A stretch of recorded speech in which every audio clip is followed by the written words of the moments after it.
eu inicio, então, com o tema o potencial uso de reticulados em comunicações militares. Bom, então vamos seguir um sumário, uma introdução, alguns objetivos, né? Dentro desses objetivos, depois nós vamos citar o desenvolvimento dos capítulos, né? A conclusão e a perspectiva futura. Bom, a ideia do nosso trabalho é simplesmente divulgar e apresentar a teoria de reticulados na Escola de Formação Militar por alguns motivos. Primeiro, é que reticulado tem se apresentado bem na área de confiabilidade e sigilo, que é uma área de interesse das Forças Armadas, né? Segundo, é que existe pesquisas e desenvolvimento na área de comunicações. Uma dessas áreas é o rádio definido por software, que é um projeto RDS Defesa, de interesse das Forças Armadas, coordenado pelo CITEX e pelo Exército Brasileiro. E que existe publicações com bons resultados na área de reticulados, na área de redefinido por software, um artigo onde a OGE, pesquisadora, tem um trabalho publicado. Então, como eu disse, né, a ideia de trazer esse conteúdo foi porque, primeiro, dentro das Forças Armadas, deixa eu só voltar um pouquinho aqui, há um interesse, né, que a gente que trabalha com vários tipos de equipamentos militares, seja rádio, seja o computador para transmitir dados, e essa prática, ela, às vezes, acaba ficando um pouquinho aquém da teoria, porque a gente precisa praticar, né, instalar, operar o sistema de comunicações. E aí, o nosso trabalho, ele está dentro desse contexto. Por quê? Primeiro é que, quando você trabalha com equipamento militar, fica longe de você visualizar como que aquilo funciona, né? E aí, dentro desse contexto, visualizar essa teoria, todas essas informações, foi um momento assim, que eu achei que podia ser conectado, né? Então, falando primeiro um pouco da área de reticulados, né? Existem publicações, como eu disse, que apontam os reticulados como boa forma de código para transmitir mensagem com confiabilidade e sigilo, que é algo de interesse militar. Abaixo nós temos uma figura de um reticulado, do Z2, que eu vou explicar mais à frente, mas reticulados são esses pontinhos, né? Pontinhos do reticulado. Segundo, então, que o Ministério da Defesa tem interesse na área de pesquisa e desenvolvimento na área de comunicações através do seu rádio, do projeto RDF Defesa, que está em andamento. E, por fim, simultaneamente, temos publicações que falam de bons resultados de usos reticulados na área de definido por software. Pois bem, uma das ideias era escolher a escola que pudesse trabalhar com isso, né? E a gente pudesse implementar lá na escola uma proposta didática. Porque o militar, como eu disse, ele precisa, né, além de operar os sistemas, também ter um conhecimento técnico, né? Então, seguindo essa ideia, nós podemos dividir o nosso trabalho nos seguintes capítulos. Conectar isso tudo, ou seja, o objetivo principal é fazer uma conexão entre a arma de comunicações, que é a arma de comunicações é onde o militar é formado para operar os sistemas de comunicações no Exército Brasileiro, a teoria de informação, a teoria de reticulados e divulgar o reticulado no ambiente militar, uma vez que esse assunto ele não faz parte da grade, né, da grade curricular nas escolas de formação, né, não é aprofundado na área de reticulados, tem especialmente ali a parte de teoria de informação. E aí, para conectar isso tudo, nós dividimos o trabalho da seguinte forma. Primeiro, capítulo 1, arma de comunicações, onde foi trago um contexto das comunicações de forma geral, no contexto da evolução das comunicações, o surgimento da arma de comunicações no Exército Brasileiro e as escolas de formações, as principais escolas que formam esse profissional e também os principais equipamentos que estão em utilização. Existem outros, mas trouxemos ali alguns que estão mais em voga. Segundo, o capítulo da teoria de informação, onde nós citamos alguns conceitos para que pudessem entender como que funcionam os equipamentos, como que funciona a você transmitir uma mensagem, como é que ela evolui até chegar no destinatário. E no capítulo 3 tem uma introdução ali aos conceitos básicos da teoria de reticulados, que são uma estrutura que faz com que a gente pode codificar essas mensagens com sigilo e segurança. E, por fim, conectando essas ideias, nós fizemos uma proposta didática usando um software para poder simular a transmissão dessa mensagem por diversos canais. Canal fixo e um canal móvel. Por fim, a conclusão e depois a perspectiva futuras.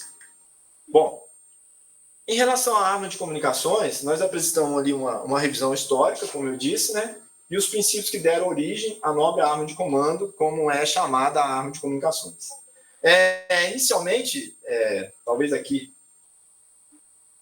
ver aqui, né?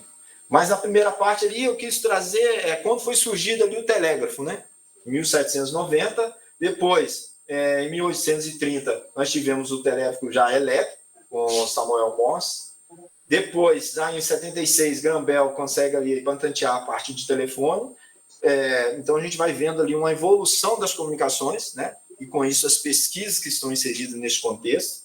De 92 a 1915, no Brasil, Marechal Rondon, que é um ícone na área de comunicações, que futuramente vai ser nomeado como o patrono da arma de comunicações, ele está trabalhando para ligar os rincões do Brasil, né, distribuindo as linhas de redes telegráficas. Né? Depois de 14 a 18, nós temos início ali da Primeira Guerra Mundial. O Brasil, modestamente, participa com os militares, mas não tem um boom ali com militares de área de comunicações. E é uma guerra mais estruturada, mais física, né? Ali sem muito movimento, onde mais equipamentos de linha telefônica, etc.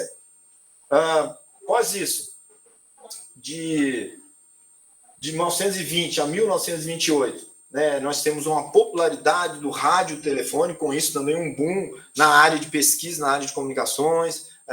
Foram criadas companhias telefônicas como a Bell, onde ali, em 21, no Brasil, o serviço rádio já está sendo implantado. Em 24, o Nikisch, ele começa a trabalhar na área de pesquisa, consegue ali descobrir o teorema da amostragem, porque ele está trabalhando com um canal de rede telegráfica, né? E também o Hartley, que usando também essa pesquisa de Nikisch, ele consegue comprovar ali que existe, que pode ser transmitido num canal mesmo com ruído, né?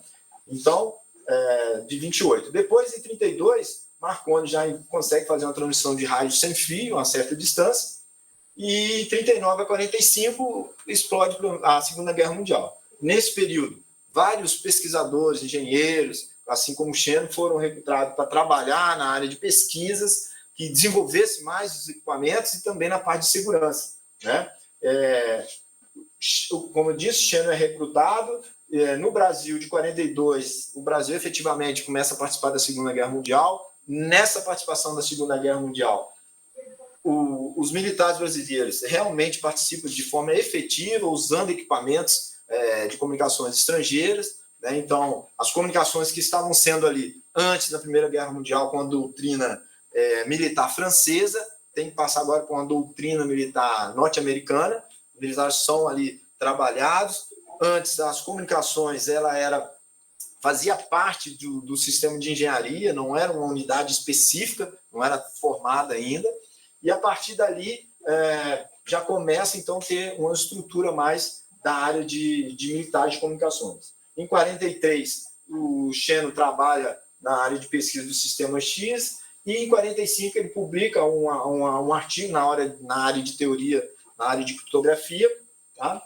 E já em 48, unindo essas ideias, Shannon publica o seu famoso artigo, que é da área de matemática, da comunicação matemática.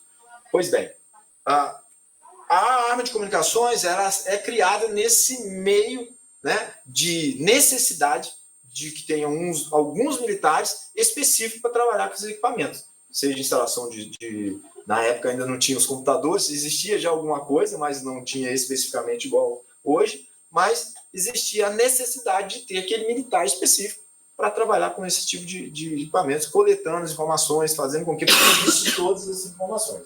E aí, já em 56, realmente é criada a arma de comunicações, onde ali foram criados os batalhões, as companhias, para que o comando, né, pudesse ter ali maiores informações fidedignas das informações que estavam ocorrendo no campo de batalha. Então, a partir daí, essa arma de comunicações já está consolidada e no Brasil as formações começam a partir daí, já existiam, mas evoluem, né?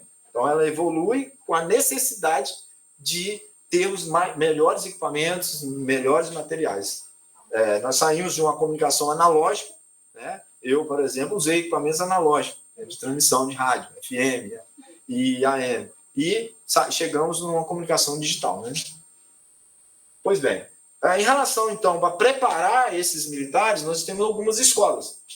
E as principais, né, que estamos usando hoje, é a AMAN, que forma os militares oficiais da arma de comunicações, assim como outras armas, infantaria, cavalaria, e por aí vai, material bélico, né, artilharia. E esses militares que são formados na AMAN, que serão os futuros comandantes das unidades militares de comunicações, que vão trabalhar com os principais equipamentos mais modernos que usam tecnologia mais moderna na área de comunicações. Então, é importante que nós ressaltamos isso, escolhemos a academia para aplicar a nossa proposta, tendo em vista que esses militares que terão os contatos mais profundos com esse tipo de equipamentos, né? Tem o IME, que tem na área de pesquisa os engenheiros de comunicações, né?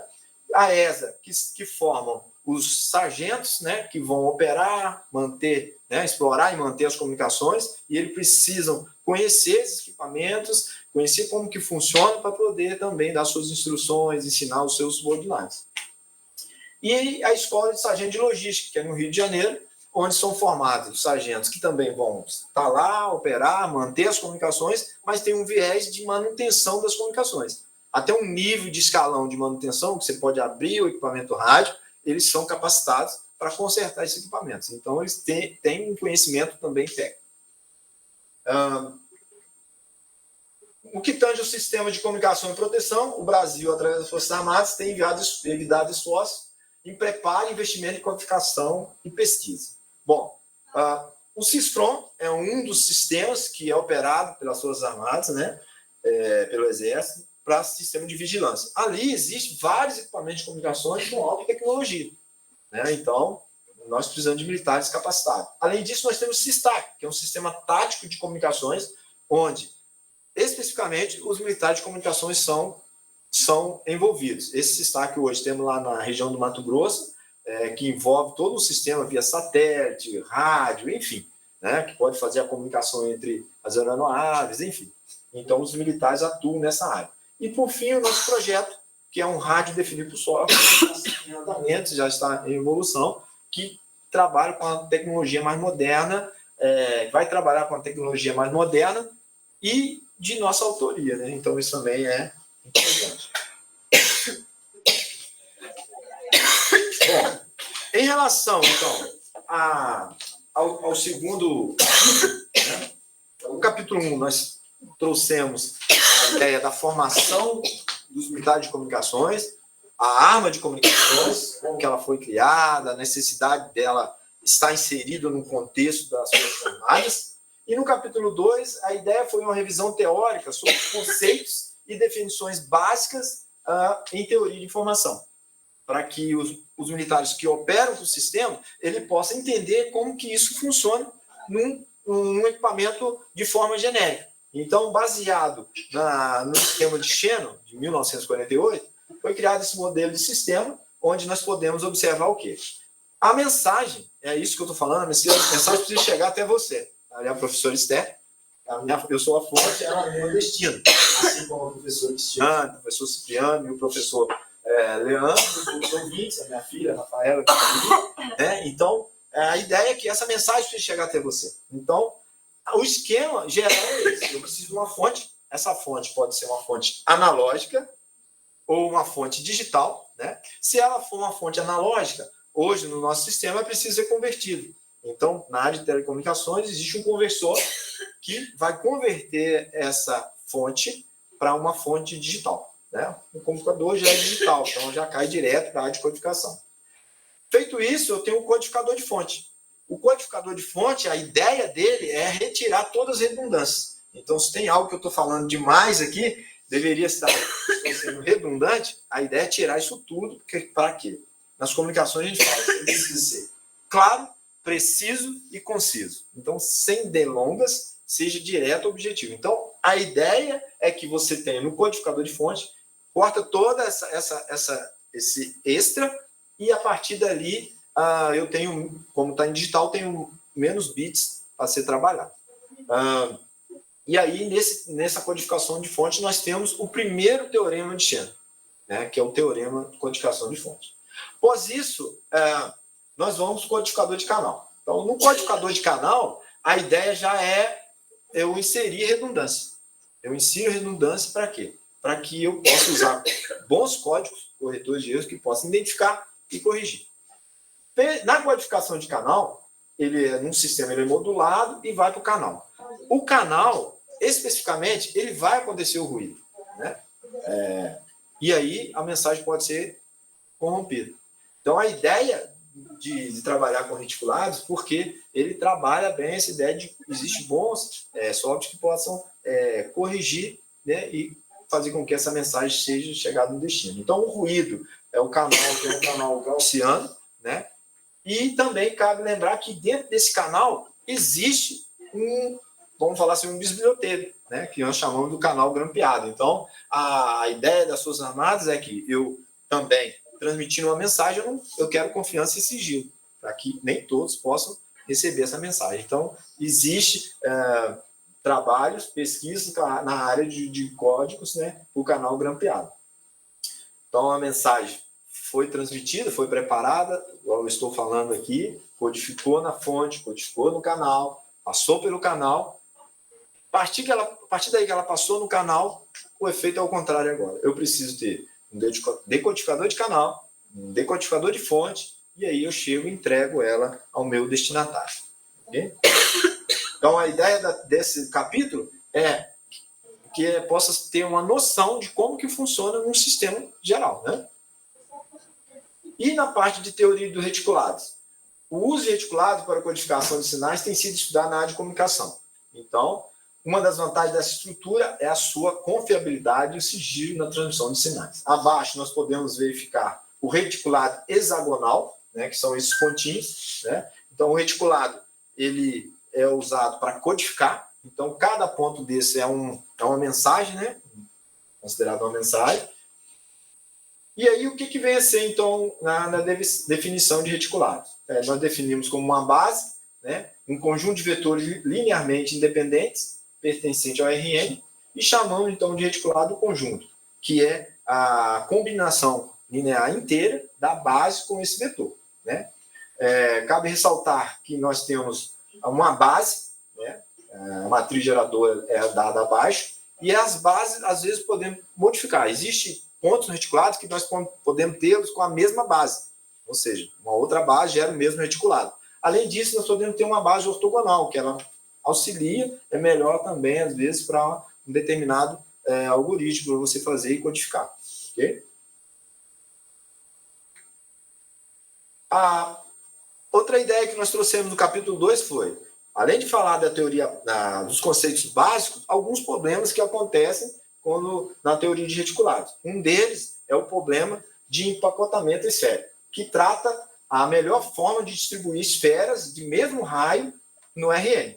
Então, abaixo nós temos o empacotamento de reticulados em Z2, na figura A, e em B, no A2, que é também o hexagonal. Então, cada ponto desse aí são o centro das esferas. E qual é a ideia desse problema? Por quê?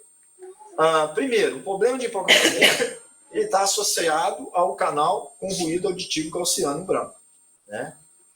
Então, nós temos ali a nossa esfera, o ponto é o centro da esfera e tem aqueles espaços, né? Esses espaços que, então, estão entre as esferas.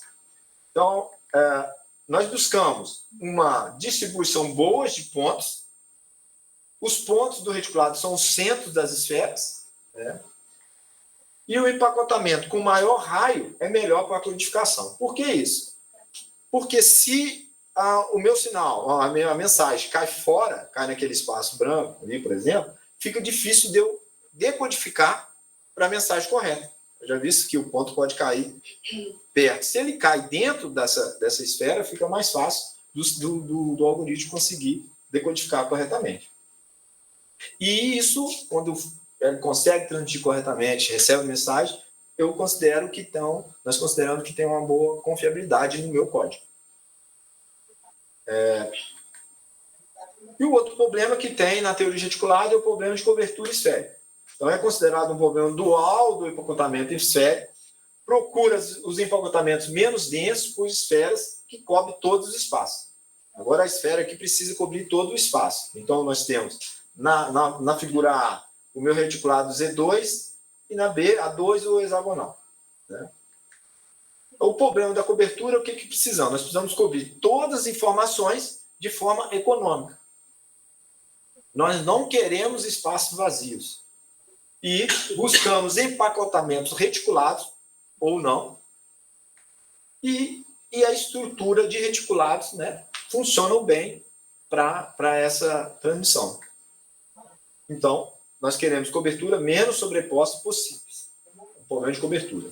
Um outro problema é o problema do Kissinanga, de um reticulado, que trata do número de bolas de empacotamento que toca uma bola fixa. Então, em A nós temos na dimensão 1, na B na dimensão 2, então essas bolas tocam uma bola central de mesmo tamanho, e em C na dimensão 3. O problema do Kissinanga é encontrar o número de bolas, né, que tocam uma bola, outra idêntica.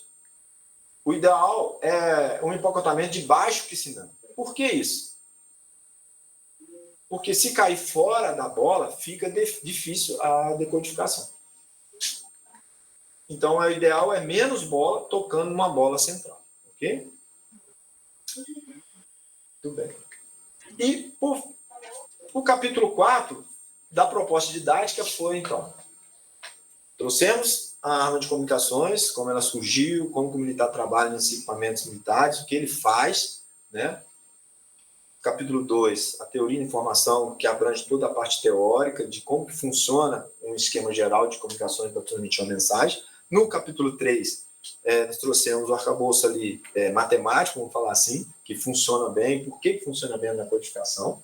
No capítulo 4, nós vamos colocar uma proposta didática onde os alunos poderão testar, né, para ter uma parte mais ainda interdisciplinar, de modo que ele consiga ter uma ideia de como que funciona isso. Para isso, ele vai fazer uma simulação em alguns canais de comunicação, simulada aqui com um sócio. Bom, primeiro, que a proposta didática, ela contempla conceitos matemáticos, computacionais e, sobretudo, divulgar a teoria de reticulado em ambiente militar, né? Porque, como eu falei, a grade ela não estende até esse ponto de profundidade. Né? Por isso que eu disse lá no início, que quando eu deparei com a teoria, eu falei, caramba, eu acho que era isso que ainda faltava para eu ter mais um pouquinho de conhecimento. Ainda falta mais coisa, mas são teorias que corroboram para a formação. Com certeza, na minha formação, corroborou. Eu tenho uma outra visão agora. Então, a ideia foi escolher, então, o software GNU Octet, um software gratuito, pode ser baixado já no link, tem na dissertação. Aqui nós temos uma tela principal dele e uma tela modificada. E a proposta nós dividimos primeiro em blocos. Né? O primeiro bloco, a ideia era para que possa ser feita uma palestra, né? Onde ali o professor ele desse uma introdução à teoria da matemática da comunicação, com base nos conceitos de teoria de informação, ele apresentasse as noções básicas da teoria de informação e comunicação, estabelecendo a relação com os objetivos e equipamentos utilizados na arma de comunicações. Então, uma vez escolhida a escola, nós escolhemos lá a AMAN, os oficiais que irão ser futuros comandantes, eles iriam olhar para os equipamentos que estavam em prática no dia a dia deles e conciliar essa ideia da teoria da informação. O recurso é apenas uma sala de aula do Data Show, No bloco 2, nós já temos uma introdução aos conceitos, né, sobre reticulados, também apresentando as noções básicas de teoria reticulada, ressaltando os potenciais vantagens no meio militar, que é a de confiança, confiabilidade e sigilo, quando eu codifico, eu uso o código para codificar uma mensagem e transmitir por um canal. E diversos tipos de canais. E o canal aqui, acabei me esquecendo, mas pode ter um canal com fio e um canal sem fio, né? Acho que eu falei, né? E o bloco 3 é a introdução ao software GNU, Octave, para a realização de simulações de usos reticulados em diferentes canais.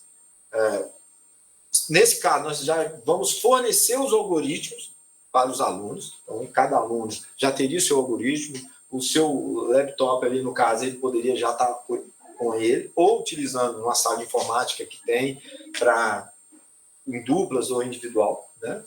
Verificar se o aluno possa verificar na prática a aplicação dos conceitos de teoria de informação e comunicação, associando essas às comunicações militares.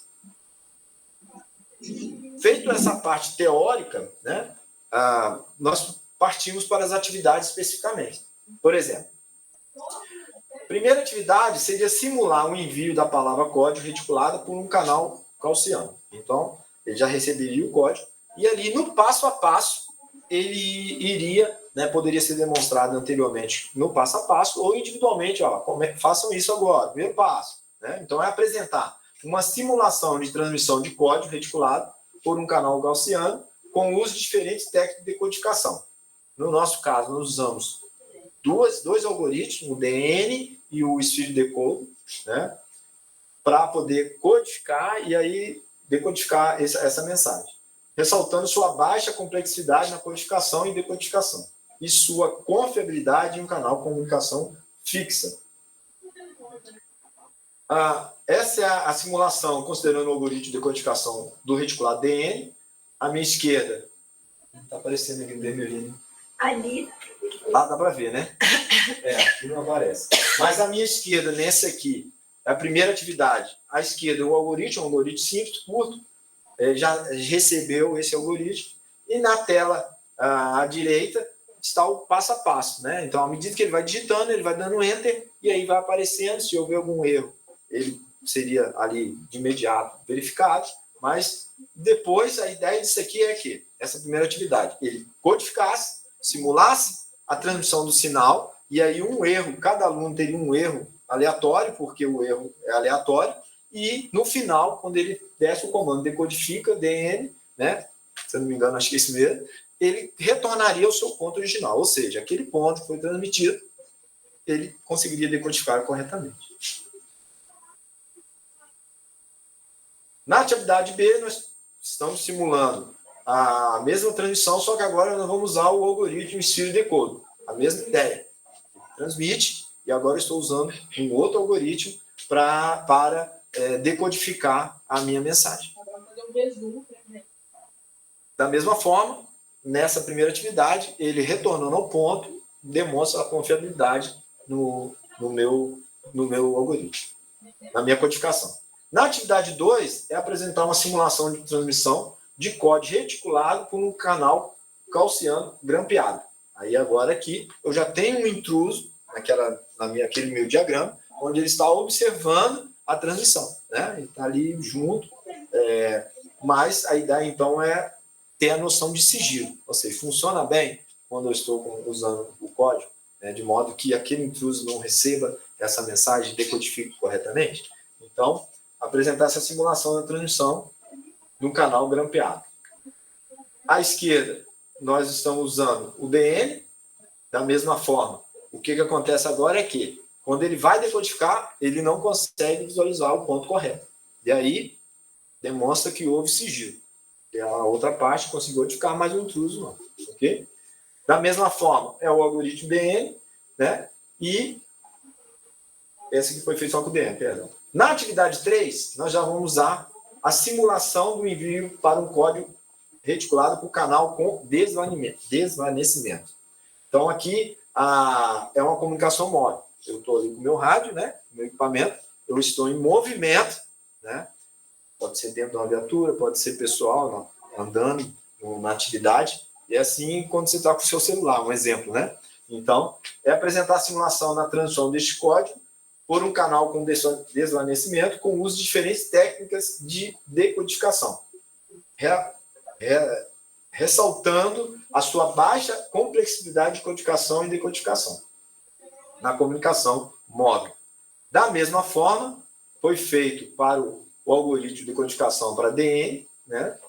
E também o Sphere Decode, ok? E a última atividade foi a simulação do envio da palavra código reticulada por um canal com desvanecimento, e aqui, no caso, nós vamos ter um teste de sigilo.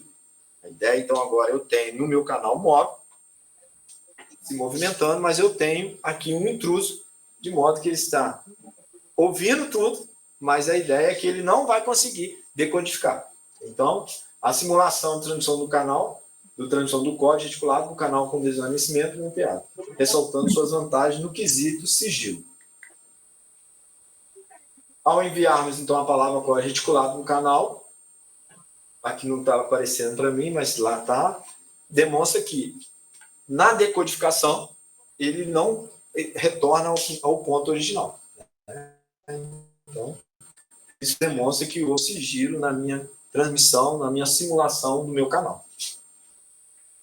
E, por fim, a conclusão, onde que nós observamos que foram fornecidos os conceitos de teoria da informação e teoria de reticulados necessários para o entendimento da proposta didática, de acordo com o desenvolvimento da pesquisa.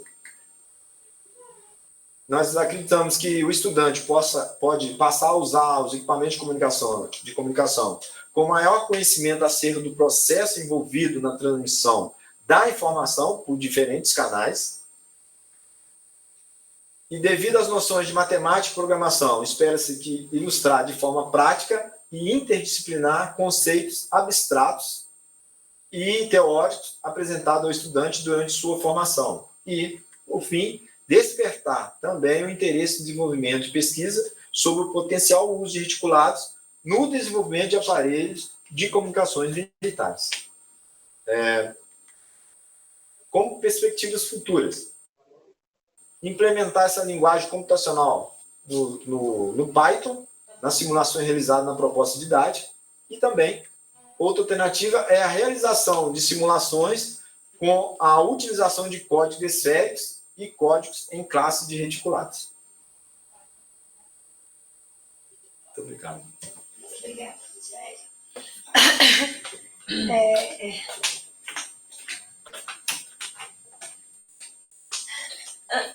Esqueci uma outra coisa. Pessoal, muito obrigada, então. Vou passar, então, a abrir para a banca, né, fazer os seus questionamentos, as suas colocações, as suas contribuições. Aí, por quem a gente começa? Pelos externos. É sempre assim, né? É de praxe, Cristiane, que o primeiro é o membro externo que fala, tá? É o mais externo. Tá ouvindo? Tá ouvindo, Cristiane? Desculpa, gente, estou ouvindo. Desculpa a voz, a tosse até atrapalhou a defesa, mas eu consegui segurar. Um ruído. Teve um ruído. Exatamente. Se tivesse codificado e reticulado, isso não ia ser um problema. Pode falar, Cristiane. Bom, vocês estão me escutando? Sim. Sim, tá. Boa tarde, eu quero agradecer pela oportunidade, pela confiança também, né? Rogério, gostei bastante do tema, achei bem interessante e, na verdade, desafiador, né? Porque dentro da área militar, principalmente dentro do Exército, a pesquisa ainda está bem no início, na minha opinião. Então, assim, é complicado. A gente tentar propor uma coisa nova ali, demora para o para conseguir convencer o pessoal de que aquilo é importante. Então, eu achei bem interessante, assim, você ter proposto, né, ter estudado esse tema, enfim, para tentar melhorar o currículo do curso da AMAN, né, e a mesma parte de pesquisa do Exército, né, a longo prazo. Bom, eu tenho algumas sugestões, na verdade eu tenho algumas sugestões e algumas dúvidas também, tá? Aí eu vou tentar ser breve aqui. Eu fiz as anotações na sua dissertação, tá? Estou com o texto aqui. E algumas coisas que são mais simples, eu só anotei, depois eu te mando o texto, tá? E aí você avalia se deve corrigir ou fazer, né, essas correções que eu sugeri ou não, tá? Aí você avalia aí com a sua orientadora, tá? As que eu achei mais importantes, assim, enfim, que eu acho que devem ser comentadas, eu anotei e eu vou te falar agora. E vou reforçar de novo. São sugestões, tá? E você senta com a sua orientadora e você avalia junto com ela se você deve seguir essas sugestões, né? Acatar essas sugestões ou não, tá bom? Bom, eu trabalhei 5 anos na AMAN, Rogério, e eu orientei um cadete, no caso era aspirante, de comunicações durante seu TCC. E o trabalho foi sobre na verdade foi uma proposta também para, como que eu posso dizer? Foi uma proposta para tentar melhorar ou modificar da melhor forma o projeto pedagógico, tá? Então, com base nisso que a gente fez, eu li aí o seu texto, né, que é diferente, mas tem um viés aí dentro da educação, e, enfim, porque você também propõe algo nesse sentido, certo? Então, eu vou começar com o seu título, tá? Você escreveu aqui o título. O potencial uso de reticulados em comunicações militares. Quando a gente fala o potencial uso de reticulados em comunicações militares, assim, na minha opinião, não parece que você vai falar de proposta de curso, tá? Você fala assim, um potencial uso de reticulados. Assim, eu enxergo que você iria dar apresentar algo que, né, como que eu posso dizer?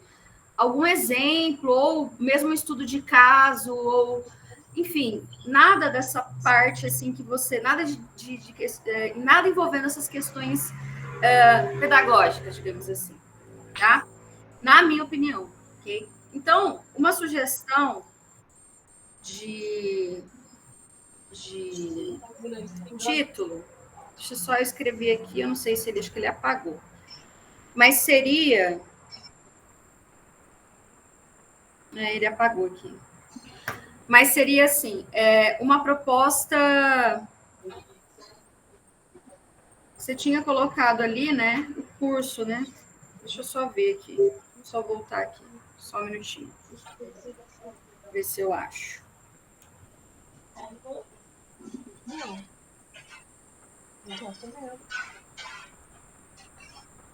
Seria assim, uma proposta para o estudo de reticulados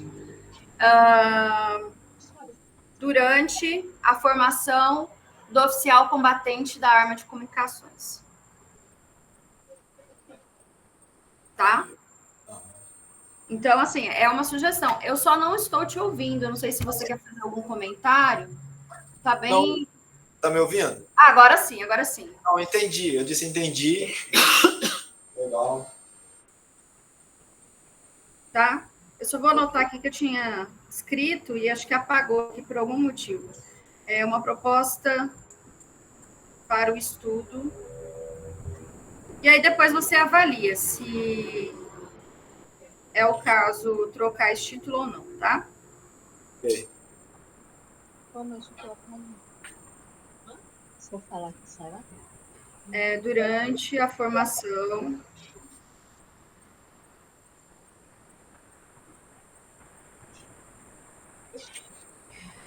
Porque aí ele fica bem específico para o que você fez, né? Aumentou.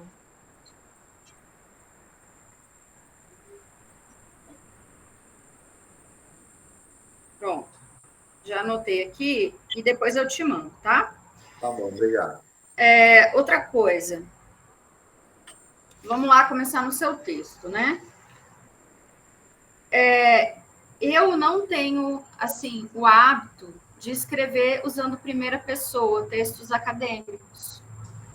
Então, eu não sei como funciona, né, aí na Unicamp, mas o que eu vejo, assim, pelo menos no Brasil, não lá fora eles têm esse hábito, tá?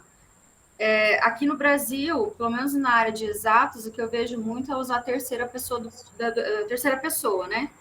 Então, isso aí, não sei, eu anotei aqui, que você usa a primeira pessoa do plural, né? Então, nós, podemos, enfim. Então, eu não estou muito familiarizada com esse jeito de escrever, né? Na parte de textos, assim, textos acadêmicos, tá? Então, eu anotei aqui, aí você avalia. Tá bom, obrigado. Outra coisa, as suas citações indiretas. Eu olhei aqui, elas não estão de acordo com as normas da BNT. Qual que é a norma que a Unicamp usa? É o modelo ponto. Hein? Qual que é? É o modelo ponto, não é? É estranho mesmo, porque vem parênteses no meio do texto. Não é, Cristiane?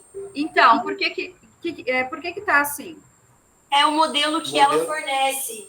O modelo que Então, vem já no LaTeX. Então, deixa eu perguntar uma coisa. Esse modelo, na verdade, você usou o comando lá no LaTeX? Oi, Cristiane? O comando do LaTeX? Porque o que acontece? Lá no LaTeX, tem o comando para citação indireta. Tá muito barulho, gente? É porque aqui a janela tá aberta e aí não tem muito o que fazer. Não, tá ouvindo bem, professor. Então tá bom. O que acontece? Lá no LaTeX, tem os comandos de citação indireta que quando você escreve o texto, tem duas formas de fazer citação indireta, né? Você escreve o texto e aí no final você coloca parêntese, né? Como você fez aqui. Ou se você vai mencionar o autor ou os autores, aí você fala segundo fulano. Aí você escreve fulano, Vírgula, só um, né? Vírgula, vírgula não, desculpa. Fulano, abre parêntese e o ano. isso. Certo? Ou fulano et al, ou aí você coloca o nome dos autores. Né? Lá no LaTeX tem um comando que a gente usa para fazer esse tipo de citação indireta. Se eu não me engano, é citp, tá? Ok. citp. Então, assim, é porque fica meio estranho, né, do jeito que está aqui, porque não segue a norma. Sim. Cristiane, eu também achei isso feio, porque não segue a BNT. Só que eu olhei na página do IMEC, da Unicamp, e as já defendidas já estão lá aprovadas para fazer graduação com esse formato, que no meio do parênteses, que no meio do parágrafo, vem com parênteses. Deixa eu te perguntar uma coisa, isso não tem nada a ver com você, tá, Rogério? Na verdade, acho que a pergunta é mais para a Lígia. Esse modelo aqui da Unicamp é da biblioteca, né? Na verdade, a gente tem uma secretaria de pós-graduação do Instituto de Matemática, Estatística e Comunicação Científica. Então, essa secretaria da pós-graduação da matemática que fornece. Está dentro do IMEC, Sim, mas aí, por exemplo, para os outros cursos. É outro